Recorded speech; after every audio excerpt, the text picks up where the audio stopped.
వచ్చిన తర్వాత మనం ముందుగానే కలిపి పెట్టుకున్న మటన్ని వేయాలి. ఇప్పుడు చిన్నగా జాగ్రత్తగా ఇలా మటన్ కలిపిన మటన్ వేయాలి.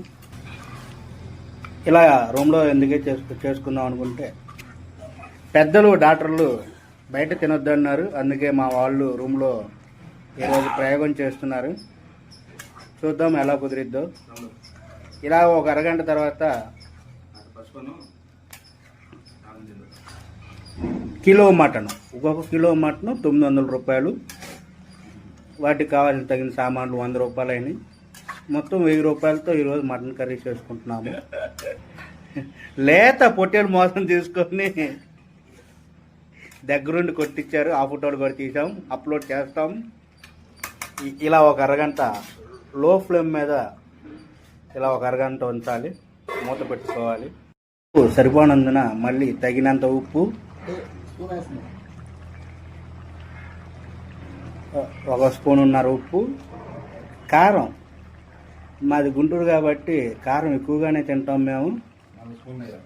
4 స్పూన్లు కారం,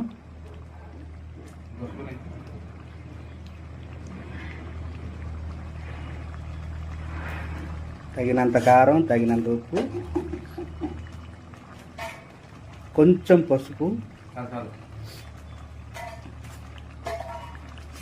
గరం మసాలా, మటన్ మసాలా వేసి పౌడర్ వేసావా? ముక్క పట్టేటట్టు తిప్పాలి. ముక్క పట్టేలాగా తిప్పాలి. ఇలాగా చూడండి. ఆ గ్రేవీ కానీ ఆ ముక్క కానీ అది లేదురా, ఎంత నీట్గా చూడండి. ఆ గ్రేవీ కానీ ఆ ముక్క కానీ ఎంత నీట్గా ఉందో. ఇప్పుడు వాటికి తగినంత మళ్ళీ గరం మసాలాలు,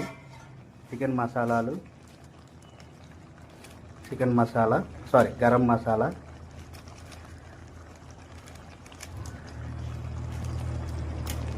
ధనియాల పౌడరు తగినంత,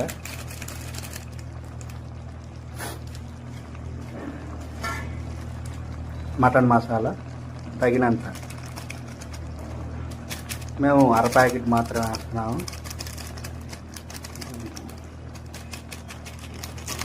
ఇప్పుడు ఈ మూడింటిని కలుపుకోవాలి, బాగా కలుపుకొని ఇంకో 20 నిమిషాలు లో ఫ్లేమ్లో ఉంచాలి. చూసారా ఎంత కొత్తలాడుతుందో మటన్. మొత్తం కలిపాము. ఇంకా ఉన్నాయి.